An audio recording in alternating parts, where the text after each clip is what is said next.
Zhao Weilin telah lama dikenal sebagai salah satu jurnalis ekonomi paling berpengaruh di Tiongkok. Selama lebih dari 10 tahun, ia bekerja di kantor pusat Huaxia Economic Times di Beijing, menulis analisis makroekonomi yang dibaca oleh pejabat, investor, dan jutaan warga biasa. Setiap kali Zhao berbicara dalam siaran langsung nasional, pasar saham bereaksi. Ketika ia menulis kolom, kementerian ikut mengutipnya. Di antara semua topik yang pernah ia bahas, satu negara selalu menjadi sasaran tetap dalam laporannya: Indonesia. Dalam setiap analisis, Zhao selalu menggambarkan Indonesia sebagai negara berkembang yang gagal memanfaatkan peluang. Menurutnya, ketergantungan pada sumber daya alam, birokrasi lamban, dan rendahnya kualitas sumber daya manusia membuat negara itu tak mungkin mengejar Tiongkok. Bagi Zhao, kesimpulan itu adalah hasil dari angka, grafik, dan model ekonomi yang ia bangun sendiri. Pada siaran langsung nasional minggu lalu, Zhao mengulang pernyataannya dengan lebih tajam. Indonesia sudah mencapai batas maksimal pertumbuhannya, katanya di depan kamera dengan suara tenang dan percaya diri. Kesenjangan dengan Tiongkok tidak bisa lagi dikejar. Negara itu sedang menuju stagnasi struktural. Klip itu diputar ulang ribuan kali. Di media sosial Tiongkok, potongan kalimat Zhao menjadi slogan. Banyak netizen menulis ulang ucapannya seolah itu adalah kebenaran mutlak. Bagi mereka, Zhao bukan sekedar jurnalis. Ia adalah orang yang berbicara atas nama data. Di kantor, Zhao menerima pujian dari rekan-rekannya. Grafik statistik yang ia gunakan dianggap tajam. Cara bicaranya dianggap elegan. Tidak ada yang meragukan analisisnya. Zhao sendiri merasa semakin yakin bahwa dirinya benar. Baginya, Indonesia hanyalah objek penelitian. Ia belum pernah menginjakan kaki di sana, tetapi ia yakin bahwa itu tidak penting. Menurutnya, angka lebih jujur daripada mata manusia. Model ekonomi lebih dapat dipercaya daripada pengalaman langsung. Namun keyakinan itu mulai retak ketika ia dipanggil oleh pemimpin redaksi. Han Zihao, pria berusia 50-an dengan rambut yang selalu disisir rapi, biasanya hanya memanggil Zhao untuk memujinya. Tetapi kali ini suasananya berbeda. Han tidak tersenyum ketika Zhao masuk ke ruangannya. "Zhao Weilin," katanya pelan, "siaranmu minggu lalu sangat berdampak." "Terima kasih," jawab Zhao masih dengan sikap profesional. Han bersandar di kursinya dan menatap Zhao lebih lama dari biasanya. "Katakan padaku," ucapnya pelan, "apakah kamu pernah ke Indonesia?" Pertanyaan itu datang seperti gangguan dalam sistem. Zhao terdiam sejenak. "Tidak perlu," jawabnya akhirnya. "Data sudah cukup." Han tidak membantah. Ia hanya mendorong sebuah map ke arah Zhao. "Kalau begitu, sekarang saatnya memastikan apakah data itu benar." Zhao membuka map itu dan melihat sebuah tiket pesawat. Tujuan Jakarta, Bandara Soekarno-Hatta, keberangkatan besok pagi. Untuk pertama kalinya dalam kariernya, Zhao Weilin akan melihat langsung negara yang selama ini ia rendahkan dengan kata-kata. Dan tanpa ia sadari, semua keyakinannya akan segera diuji. Zhao Weilin menatap tiket pesawat itu lebih lama dari yang seharusnya. Tanggal keberangkatan tercetak jelas, besok pagi. Tidak ada waktu untuk persiapan panjang, tidak ada ruang untuk menolak. Di dunia media Tiongkok, perintah dari pemimpin redaksi jarang datang tanpa makna politik di baliknya. "Ini terlalu mendadak," kata Zhao akhirnya. Han Zihao tidak mengalihkan pandangan. "Liputan yang bagus selalu datang dengan waktu yang buruk," jawabnya datar. "Seorang wartawan sejati tidak memilih kondisi." Zhao mengangguk, meski di dalam hatinya ada rasa tidak nyaman yang sulit dijelaskan. Selama ini ia menulis tentang Indonesia hanya dari layar komputer di Beijing. Sekarang ia diminta untuk menginjakkan kaki langsung ke negara itu. Bagi Zhao, ini seharusnya menjadi kesempatan untuk memperkuat semua analisisnya. Ia bisa memotret kemiskinan, merekam kekacauan, dan membawa pulang bukti visual bahwa Indonesia memang sedang merosot. Namun ada sesuatu dalam nada suara Han yang membuatnya waspada. "Kenapa bukan wartawan muda?" tanya Zhao. Yang seharusnya pergi sedang ada urusan lain, jawab Han tanpa menjelaskan lebih jauh. Lagi pula kamu yang paling sering menulis tentang Indonesia. Kalau ternyata kenyataannya memang buruk, laporanmu akan jauh lebih meyakinkan. Kalimat itu terdengar seperti pujian, tetapi Zhao menangkap lapisan lain di baliknya. Han tidak mengatakan, pergi dan lihatlah kebenaran. Ia berkata, pergi dan pastikan narasi Tita benar.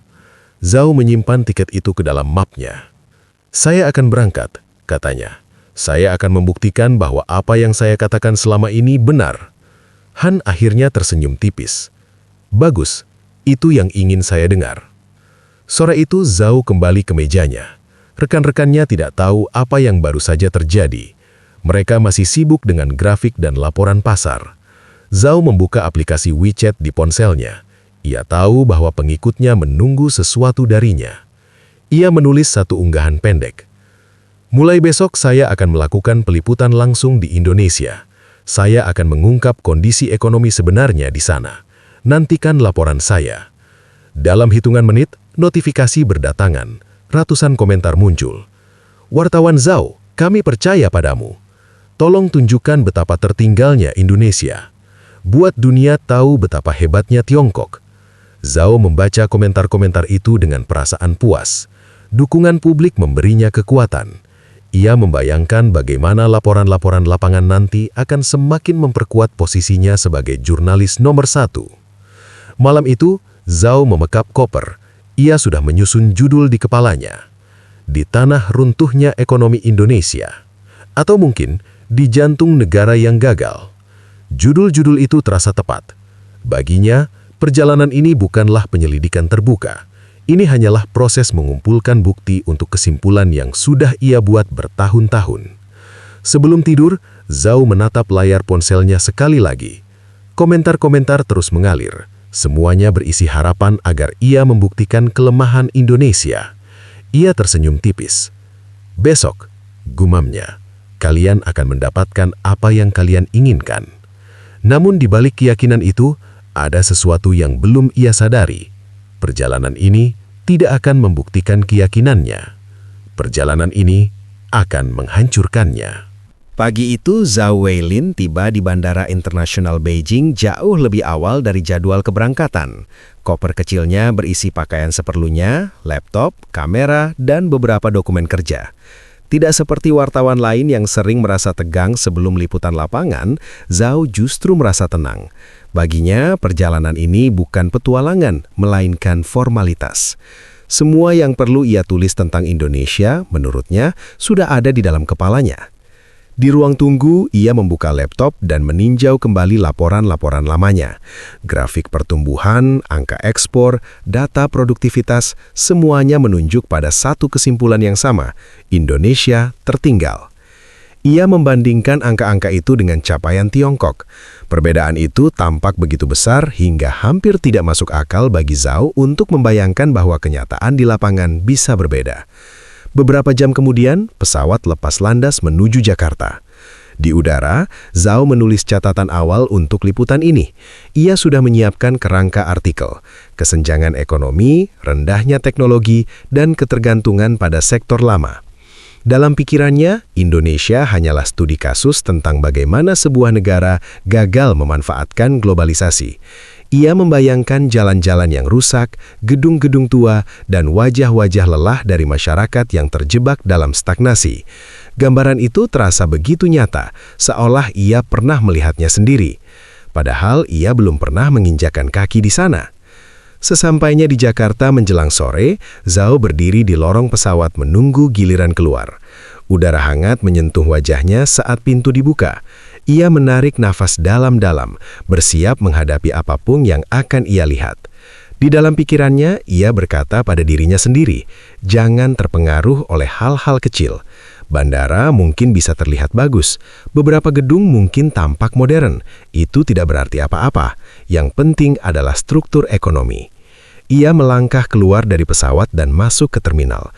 Matanya menyapu sekeliling dengan cepat, seperti seorang penyelidik yang mencari bukti. Namun yang ia lihat justru membuatnya berhenti sejenak. lantai mengkilap, langit-langit tinggi, penunjuk arah digital yang jelas, petugas yang bergerak cepat dan teratur.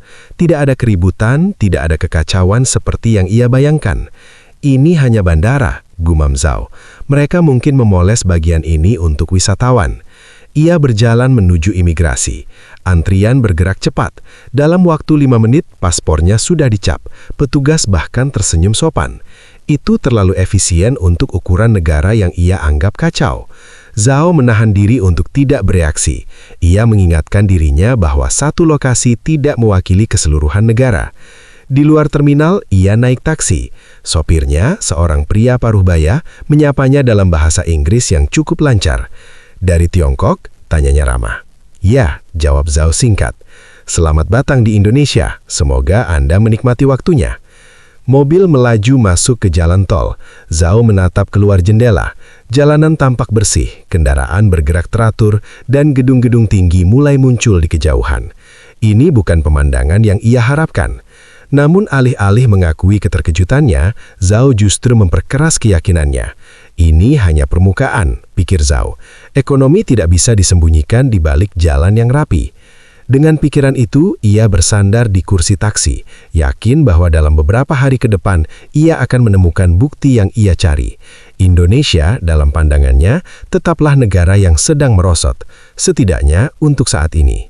Begitu taksi berhenti di depan hotel, Zhao Weilin masih memandangi jalanan Jakarta dengan ekspresi kaku. Ia membayar sopir, mengambil kopernya, dan masuk ke lobi. Pendingin ruangan bekerja stabil, lantai mengilap, dan staf resepsionis menyambutnya dengan senyum profesional. "Selamat datang, Pak Zhao," kata seorang petugas setelah memeriksa reservasinya. "Semoga Anda menikmati masa tinggal di Jakarta." Zhao hanya mengangguk. Ia sudah terbiasa dengan pelayanan formal di kota besar, tetapi ia tidak menyangka akan mendapatkannya di sini dengan standar yang hampir sama seperti di Beijing atau Shanghai. Setelah meletakkan barang di kamar, Zhao tidak langsung beristirahat. Ia merasa perlu keluar, melihat lebih banyak, memastikan bahwa kesan pertamanya bukan ilusi. Ia berjalan kaki menuju kawasan sekitar hotel, menyusuri trotoar yang ramai namun tertib. Di dalam pikirannya, Zhao terus berusaha mempertahankan jarak antara pengamatan dan kesimpulan. Ia tahu bahwa kota-kota besar seringkali menjadi etalase terbaik sebuah negara. Jakarta bisa saja modern, tetapi bagaimana dengan wilayah lain? Bagaimana dengan struktur ekonomi di baliknya? Namun, semakin lama ia berjalan, semakin sulit baginya untuk menyesuaikan apa yang ia lihat dengan apa yang ia yakini. Ia melewati deretan kafe yang penuh, toko-toko retail internasional, dan gedung perkantoran tinggi dengan logo perusahaan global.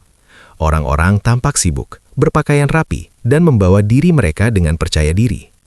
Ini bukan gambaran masyarakat yang hidup dalam stagnasi. Di sebuah pusat perbelanjaan, Zhao berhenti dan memperhatikan sekeliling. Toko-toko merek mewah dipenuhi pelanggan.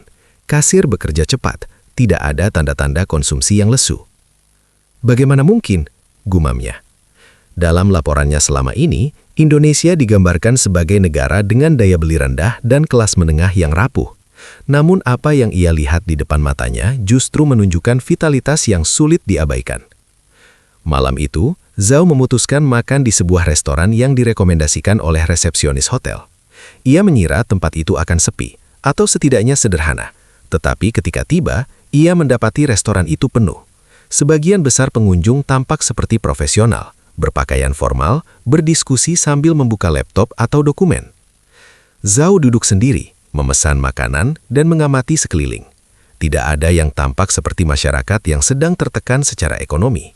Tidak ada aura krisis. Ketika ia kembali ke hotel, pikirannya terasa berat. Ia membuka laptop dan meninjau kembali data yang ia miliki. Angka-angka itu masih sama. Grafik-grafik itu masih menunjukkan kesenjangan besar antara Tiongkok dan Indonesia. Namun data itu kini terasa jauh dari apa yang ia lihat hari ini. Untuk pertama kalinya, Zhao merasakan ketidaknyamanan yang tidak bisa dijelaskan oleh angka. "Ini baru hari pertama. Aku belum melihat apa-apa," katanya pada dirinya sendiri. Ia menutup laptop dan berbaring di tempat tidur. Di langit-langit kamar hotel, cahaya lampu kota memantul samar. Jakarta tidak tampak seperti kota yang sedang runtuh. Justru sebaliknya, kota itu terasa hidup, bergerak, dan penuh energi. Zhao memejamkan mata dengan satu tekad yang tersisa.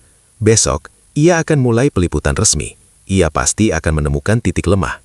Pasti ada sesuatu yang bisa ia gunakan untuk membuktikan bahwa keyakinannya selama ini tidak salah. Namun jauh di dalam dirinya, sebuah pertanyaan kecil sudah mulai tumbuh. Bagaimana jika semua yang ia yakini tentang Indonesia selama ini tidak sepenuhnya benar? Pagi di Jakarta datang lebih cepat dari yang Zhao Weilin perkirakan. Dari jendela kamar hotelnya, ia melihat arus kendaraan di jalan raya sudah padat sejak matahari belum sepenuhnya naik. Klakson terdengar sesekali, tetapi lalu lintas bergerak teratur. Tidak ada kekacauan seperti yang ia bayangkan ketika memikirkan kota di negara berkembang. Zhao berdiri lama di dekat jendela, memperhatikan gedung-gedung tinggi yang membentuk garis cakrawala. Sebagian masih dalam tahap konstruksi. Kren menjulang di udara, tanda bahwa pembangunan sedang berlangsung secara aktif. Dalam pikirannya, pembangunan seharusnya melambat jika ekonomi benar-benar lesu. Namun apa yang ia lihat justru menunjukkan sebaliknya. Setelah sarapan, Zhao memutuskan untuk berjalan kaki ke kawasan bisnis yang tidak jauh dari hotel. Ia ingin melihat dengan matanya sendiri bagaimana aktivitas ekonomi berlangsung. Kawasan itu dikenal sebagai Sudirman Central Business District. Dari kejauhan saja, Zhao sudah bisa melihat deretan gedung perkantoran yang tinggi dan modern. Di trotoar, arus manusia mengalir deras. Para pekerja mengenakan pakaian kantor, sebagian membawa laptop, sebagian berbicara melalui ponsel dengan ekspresi serius. Kafe-kafe di sepanjang jalan dipenuhi pelanggan yang memesan kopi sebelum masuk kantor. Semua ini terlihat seperti pagi hari biasa di kota finansial. Zhao berhenti di depan sebuah gedung dengan logo perusahaan teknologi asing. Ia masuk ke lobi dan melihat antrean di meja resepsionis. Orang-orang datang dan pergi dengan ritme yang cepat. Tidak ada tanda-tanda stagnasi. Ia keluar lagi dan berjalan menuju pusat perbelanjaan yang terhubung dengan gedung perkantoran. Di dalam, toko-toko sudah ramai meski masih pagi. Beberapa pelanggan sedang mencoba produk elektronik terbaru. Di toko pakaian, rak-rak baru dipajang dengan rapi. Zhao merasa seperti berada di kota global, bukan di negara yang selama ini ia cap sebagai tertinggal. Di salah satu toko kosmetik, seorang pegawai menyapanya dalam bahasa Inggris dengan sopan dan lancar. Pelayanannya profesional, tanpa sikap rendah diri atau kebingungan. "Selamat pagi, Pak. Ada yang bisa saya bantu?" Zhao hanya menggeleng, tetapi dalam hati ia mencatat semuanya. Kualitas pelayanan seperti ini biasanya hanya ditemukan di pasar yang sangat kompetitif. Ketika keluar dari toko itu, pikirannya semakin kacau. Setiap hal yang ia lihat hari ini bertentangan dengan narasi yang ia bangun selama bertahun-tahun. Ini hanya Jakarta, katanya pada dirinya sendiri. Ibu kota selalu lebih maju, daerah lain pasti berbeda. Namun bahkan jika itu benar, ia tidak bisa mengabaikan fakta bahwa pusat ekonomi negara ini tampak jauh lebih kuat dari yang ia kira. Saat makan siang, Zhao duduk di sebuah food court yang penuh sesak. Orang-orang dari berbagai latar belakang makan bersama. Ia melihat para pekerja, pebisnis, dan mahasiswa. Semua tampak memiliki daya beli yang cukup. Zhao mulai merasa bahwa ada sesuatu yang salah dalam cara ia selama ini memandang Indonesia. Data yang ia gunakan mungkin tidak sepenuhnya bohong, tetapi jelas tidak menangkap keseluruhan gambar. Sore hari, ketika kembali ke hotel, Zhao membuka laptop dan menatap judul laporan yang telah ia siapkan sebelum berangkat. Di tanah runtuhnya ekonomi Indonesia. Ia menatap layar itu lama sekali, lalu menghapusnya. Untuk pertama kalinya, ia tidak tahu judul apa yang harus ia tulis. Hari kedua peliputan resmi Zhao Weilin dimulai dengan tujuan yang sudah ia anggap remeh sejak awal. Sebuah perusahaan rintisan bernama Jilang Teknologi. Dalam catatannya, startup Indonesia tidak pernah dianggap sebagai pemain serius. Menurut data yang ia pelajari, sebagian besar hanya bertahan sebentar sebelum tenggelam karena kurangnya teknologi dan pendanaan. Ini pasti hanya usaha kecil yang dibesar-besarkan, pikir Zhao saat taksi membawanya menuju kawasan Digital Hub di Jakarta. Gedung tempat Jilang Teknologi berada tampak modern, dengan dinding kaca dan logo perusahaan teknologi yang tertempel di fasadnya. Di lobi, karyawan muda berlalu lalang sambil membawa laptop dan tablet. Tidak ada suasana perusahaan kecil yang serba kekurangan. Zhao naik lift ke lantai 15. Begitu pintu terbuka, ia melihat ruang kerja terbuka yang luas. Meja-meja dipenuhi layar komputer, dan puluhan karyawan bekerja dengan fokus tinggi. Di dinding, terpampang peta dunia dengan titik-titik yang menandai lokasi klien. Seorang pria berusia sekitar 35 tahun menghampirinya dengan senyum tenang. Selamat datang, saya Arif Mahendra, CEO Jilang Teknologi. Zhao berjabat tangan dan langsung masuk ke topik. Perusahaan Anda bergerak di bidang penerjemahan berbasis AI, benar? Tanyanya. Ya, kami mengembangkan sistem penerjemahan multibahasa untuk klien global, jawab Arif. Sebagian besar pengguna kami berada di luar Indonesia. Zhao mengangkat alisnya. Tanpa dukungan besar dari pemerintah, bukankah sulit bagi startup seperti Anda untuk bertahan? Kami tidak pernah bergantung pada pemerintah. Sejak awal, target kami adalah pasar global. Faktanya, sekitar 70% pendapatan kami berasal dari luar negeri. Arif membuka layar dan menunjukkan grafik pertumbuhan. Angkanya naik tajam. Pasar Asia, Eropa, dan Amerika tercantum sebagai sumber pendapatan utama. Zhao menatap grafik itu tanpa berkata apa-apa. Ini bukan perusahaan kecil yang ia bayangkan. Ini adalah startup yang sudah beroperasi di level internasional. Apakah ini hanya pengecualian? Tanya Zhao akhirnya. Satu perusahaan tidak mewakili seluruh ekosistem. Kalau begitu, lihat sendiri, jawab Arif. Sore ini ada pertemuan aliansi startup. Banyak perusahaan Indonesia akan berkumpul bersama investor asing. Zhao mengangguk, masih mencoba mencerna apa yang baru saja ia lihat. Dalam catatan lama yang ia bawa dari Beijing, startup Indonesia digambarkan sebagai pemain lokal yang rapuh. Namun Jilang Teknologi jelas tidak masuk kategori itu. Ketika ia meninggalkan kantor Arif, Zhao merasa seperti seseorang yang baru saja menemukan bahwa sebuah asumsi besar yang ia pegang selama bertahun-tahun ternyata tidak memiliki dasar yang kuat. Data lama yang ia percaya mulai terasa usang, dan ini baru permulaan. Sore itu, Zhao Weilin mengikuti Arif Mahendra menuju sebuah gedung konvensi di pusat kota. Di luar, spanduk besar bertuliskan acara aliansi startup terpampang di depan pintu masuk. Dari kejauhan saja, Zhao sudah melihat kerumunan orang yang memenuhi area tersebut. Begitu memasuki aula, ia langsung disambut oleh pemandangan yang tidak pernah ia bayangkan ketika memikirkan dunia startup Indonesia. Puluhan, bahkan ratusan stan berjejer rapi. Setiap stan menampilkan logo perusahaan teknologi yang berbeda, dari aplikasi finansial, kecerdasan buatan, bioteknologi, hingga sistem logistik digital. Suasana di dalam aula sangat sibuk. Orang-orang berdiskusi, bertukar kartu nama, dan menatap layar presentasi dengan penuh perhatian. Zhao melihat banyak wajah asing. Ia mendengar percakapan dalam bahasa Inggris, Mandarin, dan beberapa bahasa Eropa. Ini investor dari Amerika, kata Arif sambil memperkenalkan seorang pria berambut pirang yang mengenakan jas gelap. Dan itu dari Jepang. Zhao merasa seperti berada di sebuah konferensi teknologi internasional, bukan acara lokal di negara yang ia anggap tertinggal. Investor Amerika itu menyalami Zhao. Ekosistem startup Indonesia sangat menarik, katanya, terutama di bidang AI dan bioteknologi. Banyak perusahaan di sini sudah berada di level kelas dunia. Kata-kata itu terdengar sederhana, tetapi maknanya besar. Di banyak negara, startup masih terjebak di pasar domestik. Di sini, mereka justru menjadikan dunia sebagai target utama. Ketika Zhao kembali ke hotel malam itu, pikirannya penuh dengan angka-angka baru. Bukan grafik yang ia bawa dari Beijing, tetapi data nyata yang ia lihat sendiri hari ini. Ia membuka laptop dan menatap judul laporannya yang baru.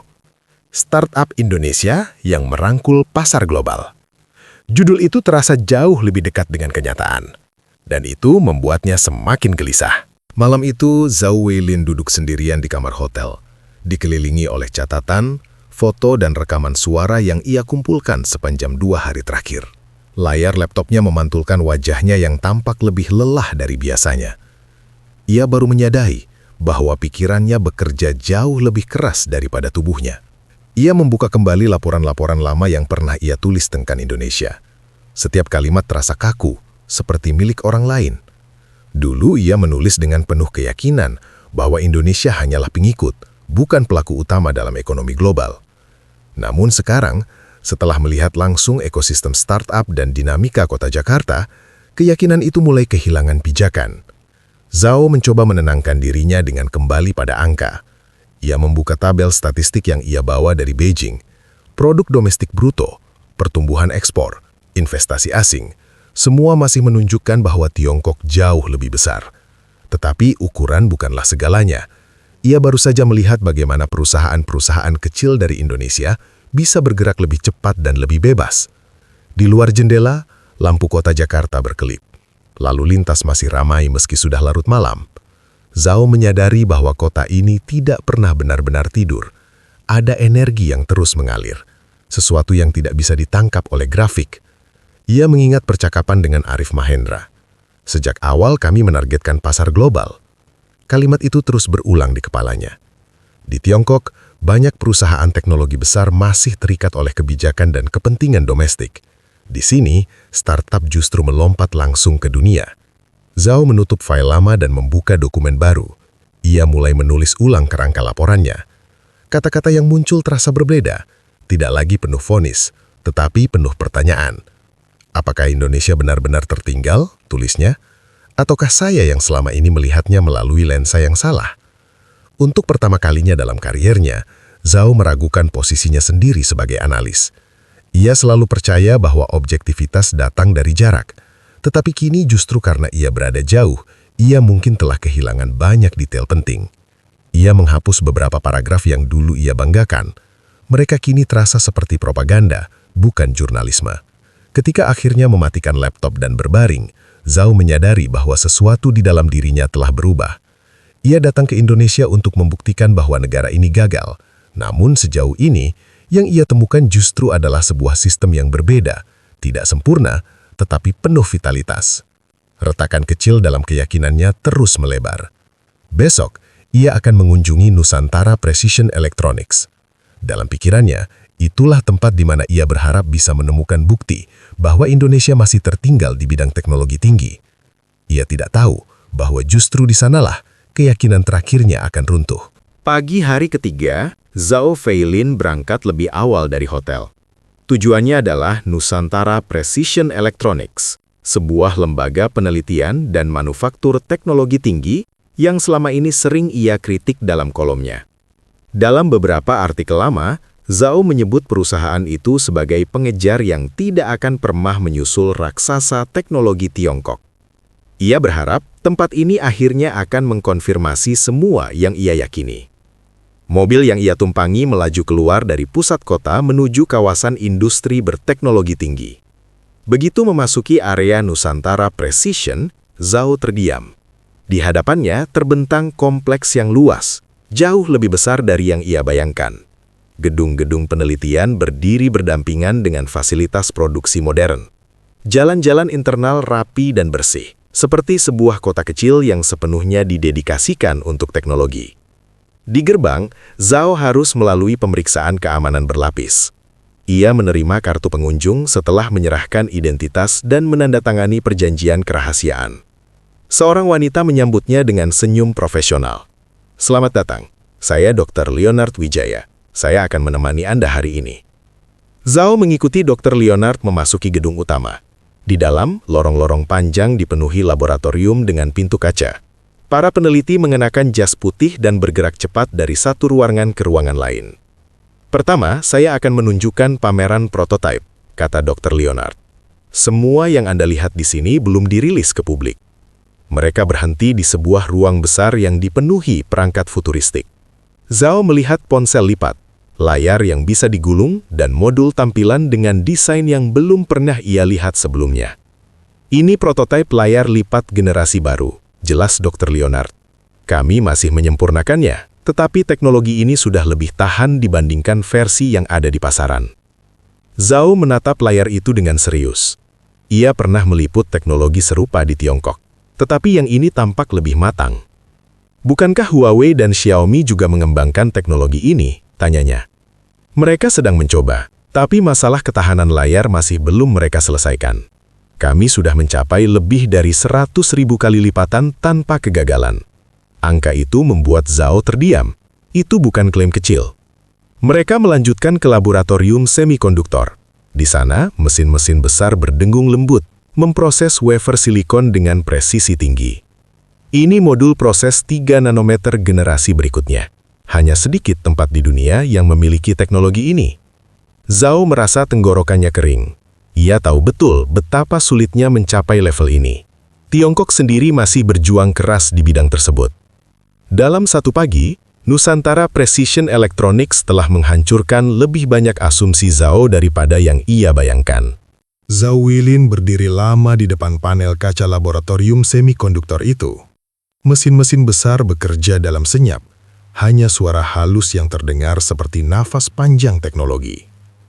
Ia tidak berbicara, tidak mencatat, tidak bertanya. Untuk pertama kalinya sejak tiba di Indonesia, Zhao benar-benar kehabisan kata.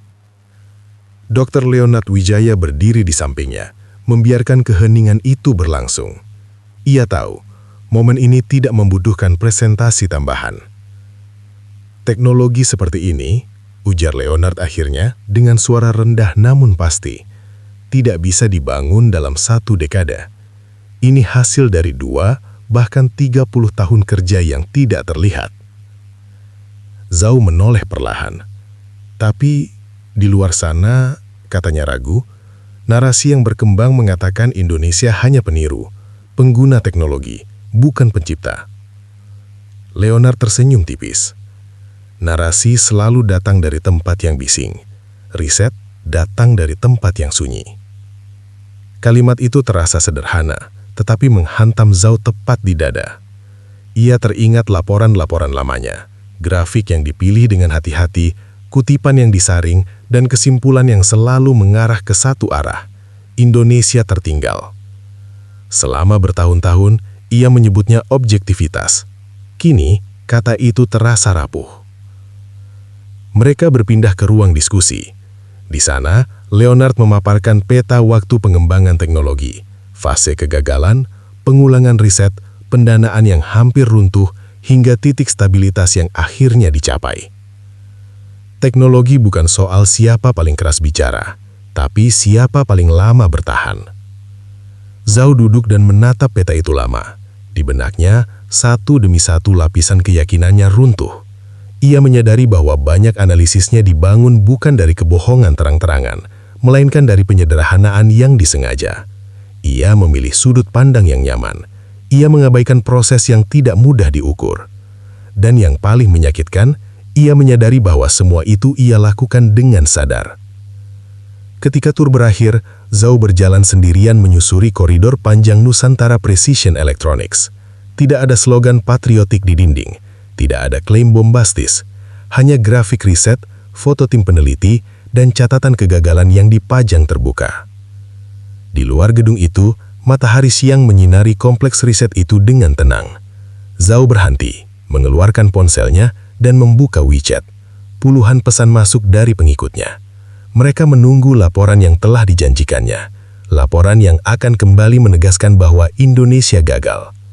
Zhao mematikan layar. Untuk pertama kalinya, ia tidak tahu harus menulis apa untuk memuaskan publiknya. Tetapi ia tahu satu hal dengan pasti. Jika ia menulis seperti dulu, ia sedang berbohong. Malam itu di kamar hotel, Zhao membuka laptop dan membaca ulang artikel-artikelnya sendiri. Kata-kata yang dulu ia banggakan kini terasa asing. Ia mulai menghapus paragraf demi paragraf, bukan karena salah data, tetapi karena salah niat. Ia menulis ulang kalimat pembuka laporannya. Bukan untuk membuktikan keunggulan Tiongkok, bukan untuk merendahkan Indonesia, tetapi untuk menjawab satu pertanyaan yang akhirnya berani ia akui. Apakah selama ini ia benar-benar menulis kebenaran atau hanya apa yang diizinkan untuk benar? Di luar jendela, Jakarta tetap bergerak, dan di dalam diri Zhao Weilin, sebuah kebohongan lama akhirnya runtuh sempurna. Zhao Weilin tidak pernah berniat datang ke stasiun televisi itu. Awalnya, ia menganggap undangan wawancara tersebut hanyalah formalitas, sekadar bagian dari protokol liputan.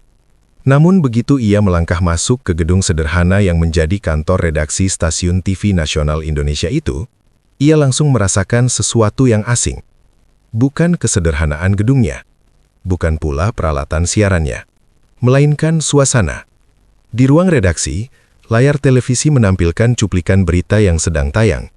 Seorang menteri Indonesia tengah dikritik keras karena kebijakan yang dinilai merugikan publik. Tidak ada sensor yang terlihat, tidak ada narasi yang dilunakan. Kritik disampaikan terang-terangan. Zhao berhenti sejenak. Di Tiongkok, tayangan semacam itu tidak akan pernah lolos siaran. Seorang perempuan menghampirinya dengan langkah cepat namun tenang. Rambutnya diikat sederhana, wajahnya tajam, sorot matanya penuh fokus. "Saya Nadira Putri," katanya sambil mengulurkan tangan. "Terima kasih sudah datang." Zhao menjabat tangannya. "Saya kira wawancaranya akan singkat." Nadira tersenyum tipis. Biasanya memang begitu, tapi tergantung pertanyaannya. Mereka duduk di sebuah ruang studio kecil. Lampu belum menyala. Lampu belum diarahkan. "Ini bukan siaran langsung, hanya percakapan awal," kata produser. Namun justru disitulah Zhao merasa paling tidak siap.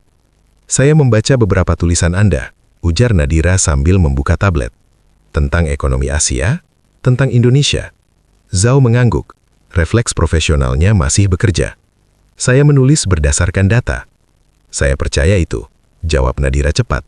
"Pertanyaan saya, data yang mana?" Zhao terdiam sepersekian detik. Ia tidak terbiasa ditanya seperti itu. Nadira melanjutkan, suaranya tetap tenang. "Di sini, kami juga menggunakan data. Tapi kami selalu bertanya, siapa yang diuntungkan jika satu data ditonjolkan dan data lain diabaikan?" Zhao merasakan tenggorokannya mengering. Pertanyaan itu terlalu dekat dengan apa yang selama ini ia hindari. "Di negara Anda," kata Nadira, kini menatap langsung ke matanya, "apakah jurnalis bebas memilih pertanyaan seperti itu?" Zhao membuka mulut, lalu menutupnya kembali. Untuk pertama kalinya sejak ia tiba di Indonesia, ia tidak memiliki jawaban yang aman. Ia teringat Han Zihao, ruang redaksi di Beijing. Judul-judul yang harus disesuaikan. Kalimat-kalimat yang tidak pernah benar-benar salah, tetapi juga tidak pernah sepenuhnya jujur. "Kami punya batas," kata Zhao akhirnya. Suaranya lebih pelan dari yang ia inginkan. Nadira mengangguk, seolah sudah menduga jawabannya. "Kami juga punya tekanan, tapi kalau batas itu menentukan apa yang boleh dan tidak boleh ditulis, lalu apa bedanya jurnalis dengan juru bicara?" Kalimat itu tidak diucapkan dengan nada menyerang. Justru karena itu, ia terasa jauh lebih tajam. Ketika kamera akhirnya dinyalakan dan wawancara dimulai secara resmi, Zhao menjawab pertanyaan-pertanyaan dengan hati-hati. Tetapi di dalam dirinya, sesuatu telah berubah. Ia tidak lagi merasa sedang mengamati Indonesia. Ia merasa sedang diadili oleh profesinya sendiri. Selesai siaran, Zhao berjalan keluar gedung tanpa banyak bicara. Di tangannya, ponselnya bergetar. Pesan dari Beijing masuk bertubi-tubi. Namun untuk pertama kalinya, Zhao tidak langsung membukanya. Pertemuan dengan Nadira Putri telah menanamkan satu kesadaran yang tidak bisa dicabut lagi. Mungkin selama ini, yang tidak bebas bukanlah data, melainkan dirinya sendiri. Dan kesadaran itu jauh lebih berbahaya daripada kritik manapun yang pernah ia terima. Studio itu sudah kosong ketika Zhao Weilin kembali masuk. Lampu-lampu telah dipadamkan, kamera ditutup kain hitam, dan suara pendingin ruangan menjadi satu-satunya bunyi yang tersisa. Ia seharusnya sudah pergi. Wawancara telah selesai. Tidak ada lagi kewajiban profesional. Namun, langkahnya berhenti di depan meja penyiaran. Nadira Putri masih duduk di sana, menatap layar laptopnya. Ia tidak terkejut ketika Zhao mendekat. Seolah-olah ia sudah tahu percakapan ini belum berakhir. "Boleh saya bertanya sesuatu?" kata Zhao pelan. Nadira menutup laptopnya. "Silahkan." Zhao ragu sesaat. Pertanyaan ini tidak tercantum dalam catatan wawancara. Tidak ada produser, tidak ada kamera, hanya dua jurnalis di ruangan sunyi. "Kenapa Anda berani?" tanya Zhao akhirnya. "Mengkritik pemerintah sendiri, menyiarkan hal-hal yang bisa membuat karir Anda berakhir." Nadira tidak langsung menjawab. Ia menatap Zhao, bukan dengan rasa ingin tahu, tetapi dengan ketenangan orang yang sudah lama berdamai dengan konsekuensi. "Karena kalau saya tidak menanyakannya," katanya pelan, "siapa lagi?" Zhao menelan ludah. Jawaban itu terlalu sederhana, dan justru karena itu terasa begitu berat. Nadira melanjutkan, suaranya tetap datar. Sekarang giliran saya. Zhao mengangkat wajahnya. Di Tiongkok, kata Nadira. Apakah kalian bebas menulis kebenaran? Pertanyaan itu jatuh tanpa nada menuduh. Tidak ada emosi berlebihan, tidak ada provokasi. Tapi justru karena itulah, pertanyaan itu terasa seperti peluru yang ditembakkan tepat ke pusat kesadaran Zhao. Ia membuka mulut, lalu menutupnya kembali. Dalam kepalanya, ribuan jawaban berseliweran. Jawaban diplomatis, jawaban aman, jawaban yang bisa ia tulis di kolom opini tanpa resiko. Tapi semuanya terasa palsu. Ia teringat Han Jihao, instruksi yang selalu datang dengan kalimat halus, kata-kata seperti kepentingan nasional, stabilitas, tanggung jawab sosial.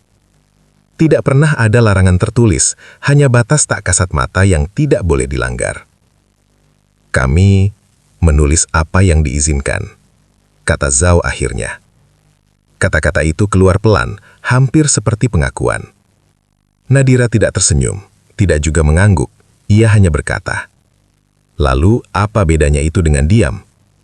Pertanyaan kedua itu lebih mematikan daripada yang pertama. Zhao merasakan dadanya sesak. Selama ini ia selalu menganggap dirinya jurnalis sejati. Ia tidak pernah berbohong secara terang-terangan. Ia menggunakan data, grafik, model ekonomi. Tapi kini ia sadar, ia tidak pernah menulis satu pun hal yang bisa mengguncangkan sistem yang menaunginya. Ia aman, terlalu aman. Apakah Anda pernah takut? Tanya Zhao, suaranya kini lebih lirih. Tentu. Tapi ketakutan tidak pernah menjadi alasan yang cukup kuat untuk berhenti bertanya. Kalimat itu menutup kepercakapan mereka. Zhao berjalan keluar gedung dengan langkah berat. Di luar, malam Jakarta terasa hangat dan bising. Kehidupan berjalan seperti biasa. Tidak ada yang tahu bahwa di dalam kepalanya, satu fondasi hidupnya baru saja runtuh. Pertanyaan Nadira terus berulang, seperti gema yang tidak bisa dihentikan. Jika kebenaran harus menunggu izin untuk ditulis, apakah itu masih bisa disebut kebenaran? Dan untuk pertama kalinya sejak ia menjadi jurnalis, Zhao Weilin mulai memahami bahwa musuh terbesarnya bukanlah negara lain, melainkan keberaniannya sendiri. Malam itu, Zhao Weilin tidak kembali ke hotel seperti biasanya. Ia berjalan tanpa tujuan jelas, menyusuri trotoar Jakarta yang masih ramai meski jam sudah melewati tengah malam. Lampu-lampu toko kecil menyala, pedagang kaki lima masih melayani pembeli. Dan suara percakapan bercampur dengan deru kendaraan. Kota ini tidak menunggu izin untuk hidup. Zhao berhenti di sebuah bangku taman. Ia duduk, menunduk, dan untuk pertama kalinya sejak menjadi jurnalis, ia tidak mencoba memahami dunia lewat data. Ia mencoba memahaminya lewat perasaan, sesuatu yang selama ini ia anggap tidak ilmiah. Pertanyaan Nadira terus berputar di kepalanya. Apakah kalian bebas menulis kebenaran? Ia teringat masa awal kariernya. Saat itu, Zhao benar-benar percaya bahwa jurnalisme adalah alat untuk menjelaskan dunia, bukan melayaninya. Artikel-artikel pertamanya penuh rasa ingin tahu, penuh kegelisahan yang jujur. Ia bertanya bukan untuk membuktikan sesuatu, tetapi untuk mencari jawaban. Lalu perlahan, semuanya berubah. Pujian datang, pengaruh tumbuh. Akses terbuka. Setiap tulisannya mulai dibaca oleh pihak-pihak yang tidak pernah menuliskan komentar, tetapi selalu hadir dalam keputusan redaksi. Zhao belajar menyesuaikan nada, memilih kata, menghindari sudut yang berbahaya. Ia tidak pernah merasa dipaksa. Dan justru disitulah masalahnya. Zhao menyadari bahwa sistem terbaik bukanlah yang membungkam dengan kekerasan, melainkan yang membuat orang berhenti bertanya dengan sukarela. Ia tidak diperintah untuk berbohong. Ia hanya diberi insentif untuk patuh. Di bangku taman itu, Zhao akhirnya berani mengucapkan satu kalimat di dalam hatinya. Kalimat yang selama ini ia hindari. Aku bukan jurnalis. Aku alat. Kata itu terasa pahit, tetapi juga jujur. Ia mengeluarkan laptop dari tasnya dan membukanya. Dokumen laporan tentang Indonesia masih terbuka. Kali ini, ia tidak melihatnya sebagai tugas, melainkan sebagai ujian terakhir bagi dirinya sendiri. Jika ia menulis seperti dulu, kariernya aman. posisi terjaga, pengaruh tetap besar. Jika ia menulis apa yang ia lihat, semua itu bisa hilang. Zhao menatap kursor yang berkedip di layar. Ia teringat Dr. Leonard yang berkata bahwa teknologi dibangun oleh mereka yang bertahan paling lama. Ia teringat Arif Mahendra yang menargetkan dunia tanpa meminta izin. Dan akhirnya, ia teringat Nadira Putri yang bertanya meski tahu risikonya. Mereka semua memiliki satu kesamaan, tidak menunggu legitimasi untuk berbuat jujur. Zhao menarik nafas panjang dan mulai menulis. Kalimat pembukanya sederhana, tidak provokatif. Tidak menyerang, tetapi jujur. Ia menulis tentang apa yang ia lihat, tentang apa yang ia salah pahami, tentang bagaimana narasi bisa menjadi jebakan ketika kebenaran hanya dipilih sebagian. Setiap paragraf terasa seperti melepas lapisan lama dari dirinya. Menjelang subuh, Zhao menutup laptopnya. Laporan itu belum dikirim. Tetapi satu hal sudah jelas baginya. Tidak ada jalan kembali ke versi dirinya yang lama. Ia mungkin akan kehilangan segalanya. Namun untuk pertama kalinya dalam hidupnya, Zhao Weilin merasa utuh. Titik balik itu tidak datang dengan teriakan atau ledakan. Ia datang dalam keheningan, ketika seorang jurnalis akhirnya memilih nuraninya sendiri. Dan sejak malam itu, Zhao tahu, apapun yang terjadi setelah ini, ia tidak lagi menulis untuk sistem. Ia menulis untuk kebenaran. Pagi itu, Zhao Weilin bangun sebelum alarm berbunyi. Jakarta masih setengah terjaga. Dari jendela kamar hotel, ia melihat langit yang mulai memucat. Cahaya matahari perlahan menyentuh gedung-gedung tinggi di kejauhan. Tidak ada rasa gugup. Yang ada justru ketenangan yang aneh, seolah ia sudah berdamai dengan apapun yang akan terjadi. Ia membuka laptop dan membaca ulang laporannya dari awal sampai akhir. Tidak ada kalimat yang berlebihan. Tidak ada serangan frontal. Tidak ada pujian kosong. Zhao menulis seperti seorang saksi, bukan jaksa. Ia mencatat fakta yang ia lihat, bandara yang efisien, kota yang produktif, startup yang menembus pasar global, riset semikonduktor yang dibangun dengan kesabaran puluhan tahun. Ia juga menulis tentang dirinya sendiri, tentang bagaimana data bisa menipu jika dipilih dengan niat tertentu, tentang bagaimana narasi dibentuk bukan oleh kebohongan, melainkan oleh penghilangan. Ia tidak menyebut nama, tidak menunjuk pihak manapun, tetapi setiap barisnya cukup jelas untuk dipahami. Zhao tahu, laporan ini tidak akan disukai. Di bagian penutup, ia menulis satu kalimat yang ia pikirkan lama. Indonesia bukan mengejar ketertinggalan. Indonesia sedang membangun jalannya sendiri. Ia menutup dokumen itu dan menatap layar beberapa detik. Inilah laporan paling jujur yang pernah ia tulis, dan mungkin juga yang paling berbahaya. Dengan koneksi internet hotel yang stabil, Zhao mengirim laporan itu ke alamat redaksi Huaxia Economic Times di Beijing. Subjek emailnya sederhana, Laporan Lapangan, Indonesia. Tidak ada kata sensasional, tidak ada peringatan. Setelah menekan tombol kirim, Zhao bersandar di kursi. Ia tidak merasa lega, ia merasa sadar. Untuk pertama kalinya, ia tahu persis apa yang sedang ia lakukan dan apa risikonya.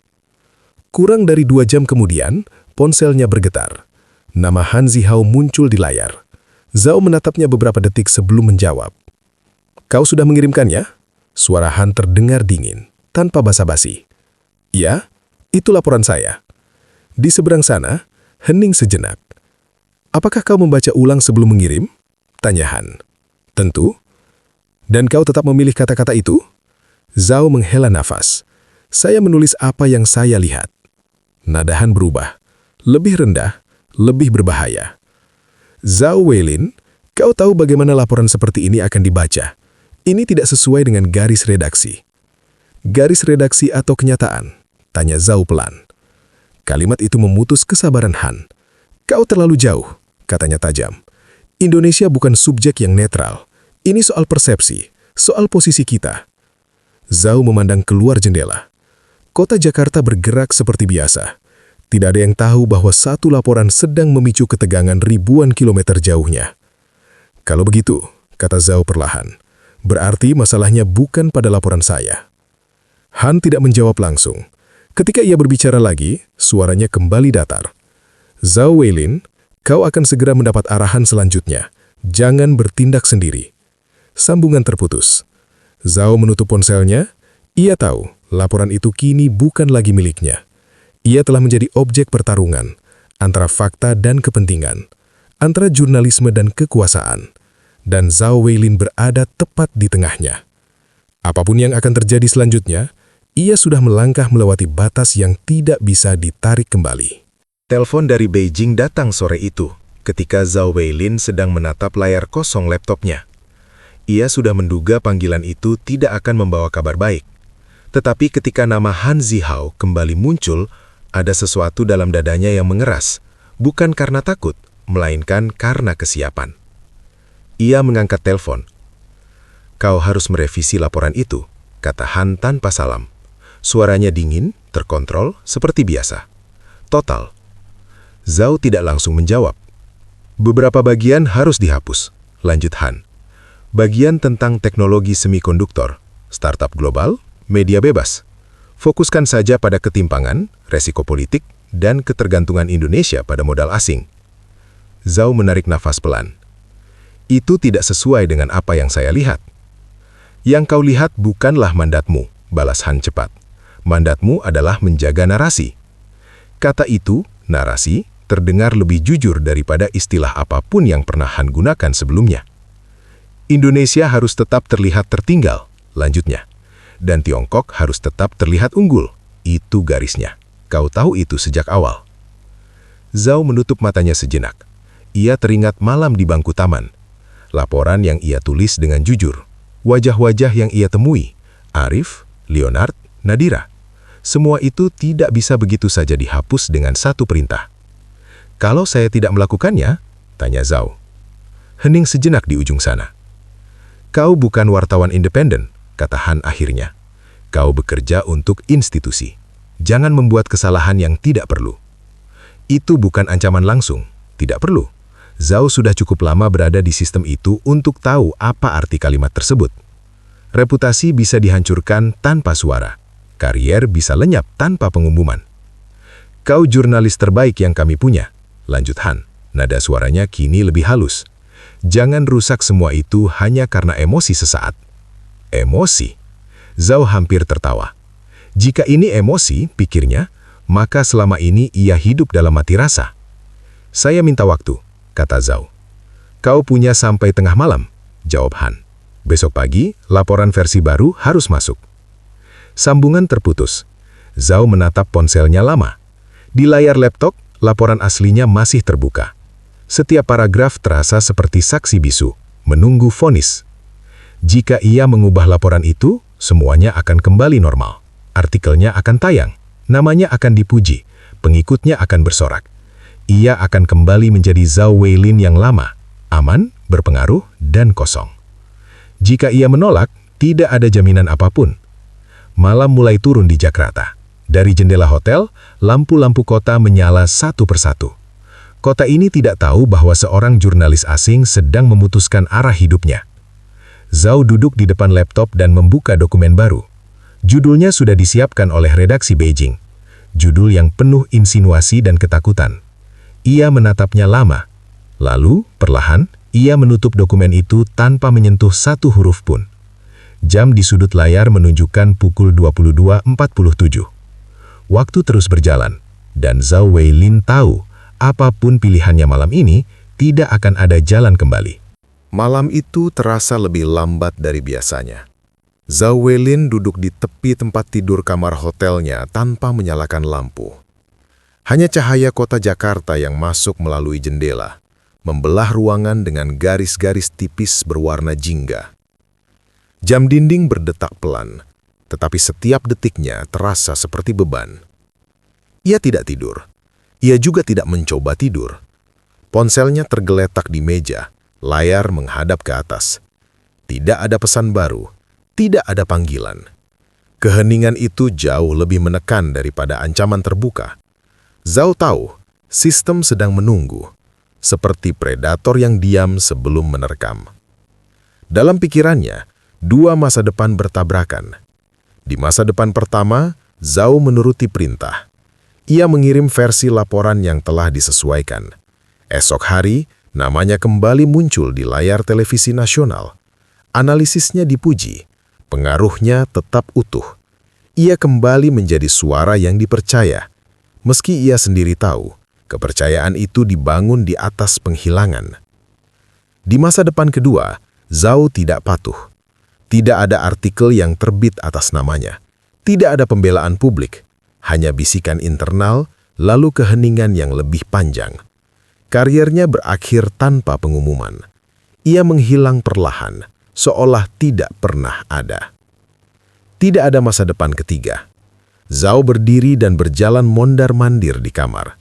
Ia mencoba meyakinkan dirinya bahwa satu laporan tidak akan mengubah dunia, bahwa kompromi kecil adalah harga yang wajar untuk bertahan hidup, bahwa semua orang melakukannya. Tetapi kalimat-kalimat itu tidak lagi bekerja. Ia teringat wajah Dr. Leonard di laboratorium, tenang, sabar, tidak meminta pengakuan. Ia teringat Arif Mahendra yang berbicara tentang pasar global tanpa rasa inferior. Dan akhirnya, ia teringat Nadira Putri dengan pertanyaannya yang sederhana dan mematikan. Apakah kalian bebas menulis kebenaran? Zhao duduk kembali. Tangannya gemetar saat mengambil ponsel. Ia membuka galeri foto, gambar-gambar yang ia ambil selama di Indonesia. Tidak ada yang dramatis. Gedung, jalan, wajah-wajah biasa. Tetapi justru di sanalah kebenaran itu bersembunyi. Dunia nyata tidak pernah sesederhana narasi. Ia menyadari sesuatu yang membuatnya tersenyum pahit. Selama ini, ia takut kehilangan pekerjaannya. Padahal, yang sudah lama hilang adalah dirinya sendiri. Jam menunjukkan pukul 3:12. Zhao membuka laptop sekali lagi. Folder Indonesia, laporan asli masih ada di sana. Ia membukanya, membaca ulang bagian penutup. Kata-kata itu tidak berubah, tidak melemah, tidak memohon. Ia menutup layar dengan mantak. Jika ia menunggu pagi, ia mungkin akan goyah. Sistem selalu lebih kuat di siang hari, saat alasan terdengar masuk akal dan ketakutan terasa logis. Tetapi malam adalah wilayah nurani, dan nurani jarang berbicara dengan lembut. Zhao duduk di kursi dan menatap jendela yang kini hanya memantulkan bayangannya sendiri. Mungkin ini akhir, gumamnya. Tetapi untuk pertama kalinya, pikiran itu tidak membuatnya takut. Malam itu adalah malam terpanjang dalam hidup Zhao Weilin. Namun ketika fajar akhirnya datang, ia tahu satu hal dengan pasti. Lebih baik kehilangan segalanya daripada terus hidup sebagai kebohongan yang rapi. Dan dengan kesadaran itu, Zhao Weilin siap melakukan satu hal yang tidak pernah ia bayangkan sebelumnya. Fajar datang pelan, tanpa perayaan. Cahaya pucat menyelinap ke kamar hotel Zhao Weilin, menyingkap wajah yang tidak lagi tampak ragu. Hanya lelah dan jujur. Ia tidak tidur semalaman. Tetapi ia juga tidak goyah. Di meja, laptopnya sudah menyala. Folder Indonesia, laporan asli terbuka. Zhao tahu mengirimkan laporan itu ke redaksi resmi Beijing berarti menyerahkannya untuk dikubur. Jika kebenaran ingin bertahan, ia harus keluar dari jalur yang telah ditentukan. Itulah momen ketika Zhao memilih untuk berkhianat. Bukan terhadap negaranya, bukan terhadap profesinya, tetapi terhadap sistem yang selama ini mengklaim mewakili keduanya. Zhao membuka peramban dan mengetik alamat yang tidak pernah ia akses sebelumnya tanpa perlindungan. Media independen berbasis di Hong Kong. Reputasinya sederhana. Mereka menerbitkan hal-hal yang tidak bisa diterbitkan orang lain. Ia membuat akun anonim, tanpa nama, tanpa foto, tanpa riwayat. Ia memilih identitas yang tidak mengundang kecurigaan. Tangannya berhenti sejenak di atas tombol unggah. Ini bukan sekedar mengirim dokumen. Ini adalah memutus jalur pulang. Ia teringat Han Zihao, wajahnya yang selalu tenang, kalimatnya yang rapi, dan perintah-perintah yang tidak pernah terdengar seperti paksaan. Zhao menyadari bahwa sistem tidak membenci kebenaran. Sistem hanya membenci kebenaran yang tidak bisa dikendalikan. Dengan satu tarikan nafas panjang, Zhao mengunggah laporannya. Tidak ada judul sensasional, tidak ada slogan, hanya satu catatan singkat yang ia tulis di kolom pengantar. Ini adalah laporan lapangan yang tidak bisa saya terbitkan di tempat saya bekerja. Semua isi dapat diverifikasi. Identitas saya sengaja disembunyikan. Ia menekan tombol kirim. Layar menampilkan satu kalimat sederhana. Submission received. Zhao menutup laptop. Ponselnya bergetar hampir bersamaan. Pesan dari Beijing. Kau kemana? Kenapa kau tidak merespon? Zhao membaca pesan itu tanpa emosi. Ia tidak membalas. Tidak ada lagi yang bisa dijelaskan. Beberapa jam kemudian, artikel itu terbit. Judulnya netral, tidak provokatif, tetapi isinya mengalir seperti pisau yang tidak berisik. Fakta demi fakta disusun tanpa emosi, tanpa ideologi. Indonesia digambarkan apa adanya, dengan kemajuan, kontradiksi, dan kekuatannya. Lebih berbahaya daripada propaganda, karena ia tidak memaksa pembaca percaya. Ia membiarkan pembaca berpikir. Di media sosial internasional, artikel itu mulai dibagikan. Awalnya pelan, lalu cepat, lalu tak terbendung. Di Tiongkok, akses ke situs itu diblokir dalam hitungan jam. Kata kunci tertentu disensor, namun dunia digital tidak pernah benar-benar tertutup. Tangkapan layar menyebar, salinan berpindah lewat jalur yang tidak tercatat. Kebenaran menemukan jalannya sendiri. Zhao Weilin duduk di kursi menatap dinding kosong. Ia tahu dampaknya akan segera datang. Tidak ada lagi perlindungan, tidak ada lagi kompromi. Ia mungkin akan kehilangan segalanya. Tetapi untuk pertama kalinya sejak menjadi jurnalis, Zhao tidak merasa sendirian. Ia merasa berada di sisi yang tepat dari sejarah. Meski sisi itu selalu sunyi dan berbahaya. Pengkhianatan itu telah terjadi. Dan kini, sistem akan menuntut harga. Dampaknya tidak datang seperti badai. Ia datang seperti retakan, kecil, nyaris tak terlihat, lalu menyebar kemana-mana. Artikel itu pertama kali dibagikan oleh akun-akun kecil, akademisi, jurnalis independen, pengamat ekonomi yang terbiasa membaca di antara baris. Mereka tidak memberi komentar berlebihan, mereka hanya berkata satu hal yang sama. Ini menarik. Dalam dunia informasi, kata itu lebih berbahaya daripada teriakan. Beberapa jam kemudian, diskusi mulai muncul di forum internasional. Grafik dalam laporan Zhao dibandingkan dengan data publik. Kutipan dari CEO startup Indonesia dan peneliti semikonduktor dikonfirmasi silang. Tidak ada kontradiksi besar, tidak ada klaim liar. Laporan itu bertahan. Dan karena ia bertahan, perhatian pun tumbuh. Media luar negeri mulai mengutipnya, bukan sebagai sensasi politik, tetapi sebagai laporan lapangan yang jarang, tenang, detail, dan tidak ideologis. Indonesia tidak digambarkan sebagai surga, tidak juga sebagai kegagalan. Ia digambarkan sebagai negara yang bergerak dengan caranya sendiri. Di beberapa headline internasional, satu kalimat berulang muncul dalam berbagai bentuk. Narasi lama Asia Tenggara perlu ditinjau ulang. Di Tiongkok, reaksinya jauh lebih cepat dan jauh lebih keras. Akses ke artikel itu diblokir, kata kunci tertentu menghilang dari mesin pencari, diskusi dihapus. Namun sistem lupa satu hal yang selalu ia lupakan. Kecepatan sensor tidak pernah bisa mengalahkan rasa ingin tahu. Tangkapan layar beredar, file PDF berpindah tangan, VPN bekerja tanpa henti. Artikel itu tidak lagi dibaca, ia diburu. Zhao Weilin mengetahui semua itu dari kejauhan. Ia duduk di kamar hotelnya, menonton dunia bereaksi terhadap sesuatu yang ia tulis dalam kesunyian. Tidak ada namanya di sana, tidak ada wajahnya, tetapi ia tahu, setiap kalimat itu membawa jejaknya. Ponselnya tak berhenti bergetar. Pesan-pesan datang dari berbagai arah. Beberapa dari rekan lama, beberapa dari nomor tak dikenal. Ada yang singkat, ada yang penuh amarah. Kau sudah gila. Kau tahu apa yang kau lakukan. Ini akan berakhir buruk. Zhao mematikan ponselnya. Untuk pertama kalinya, ia tidak merasa perlu menjelaskan diri kepada siapapun. Di luar negeri, diskusi berubah menjadi debat. Apakah Indonesia sedang naik? Apakah Tiongkok terlalu lama melihat tetangganya dari ketinggian? Apakah pertumbuhan harus selalu berarti dominasi? Laporan itu tidak menjawab semua pertanyaan. Ia justru menimbulkan lebih banyak. Dan itulah yang membuatnya berbahaya. Malam hari, Zhao menerima satu email singkat dari alamat anonim. Terima kasih sudah menulis apa yang tidak bisa kami tulis. Tidak ada tanda tangan. Zhao menatap layar itu lama. Ia tidak tahu siapa pengirimnya. Tetapi ia tahu, setiap kalimat itu membawa jejaknya. Ledakan internasional itu bukan tentang dirinya, bukan pula tentang Indonesia semata. Ia tentang satu hal yang selalu ditakuti oleh sistem manapun. Seseorang yang berhenti patuh dan mulai jujur. Dan Zhao Weilin tahu, setelah titik ini tidak ada lagi ruang untuk mundur. Keputusan itu datang tanpa seremoni. Tidak ada konferensi pers, tidak ada pengumuman resmi, tidak ada klarifikasi panjang. Seperti banyak hal lain di dalam sistem, semuanya dilakukan dengan rapi dan senyap.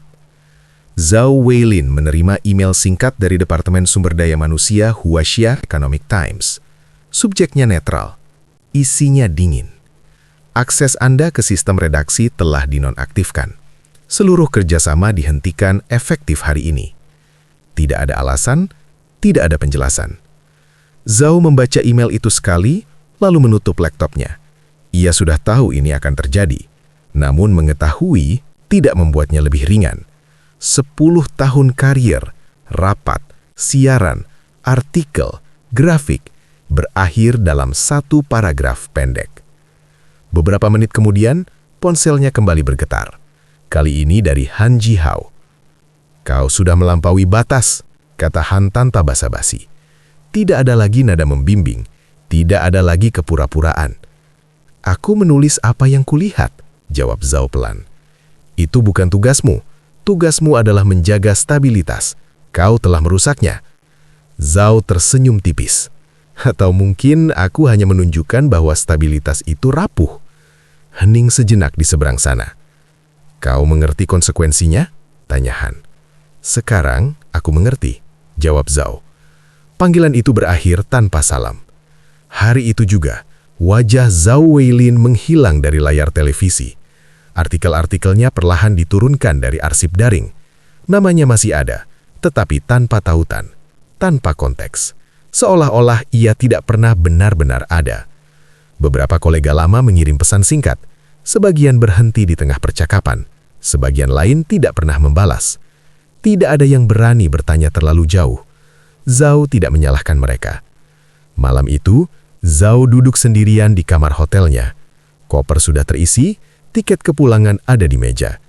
Ia tidak tahu apa yang menantinya setelah ini. Tidak ada tawaran, tidak ada jaminan. Hanya ruang kosong yang tiba-tiba terbentang luas.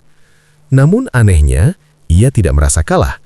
Ia membuka kembali artikel anonim yang ia kirim. Kini artikel itu sudah dikutip di banyak tempat. Diskusinya telah meluas. Bahkan mereka yang membantahnya terpaksa mengakuinya sebagai laporan serius. Zhao menyadari sesuatu yang sederhana namun menentukan. Karier bisa dicabut, tetapi kata-kata yang sudah dibaca tidak bisa ditarik kembali. Harga dari kebenaran memang mahal. Ia menuntut kenyamanan, ia menuntut reputasi, ia menuntut rasa aman. Tetapi, ia juga memberi sesuatu yang tidak pernah diberikan oleh kepatuhan. Keutuhan diri. Zhao mematikan lampu dan berbaring. Di luar, kota Jakarta tetap bergerak. Ia datang ke kota ini sebagai orang yang ingin merendahkan. Ia pergi sebagai orang yang belajar menghormati. Besok, hidupnya akan dimulai dari nol.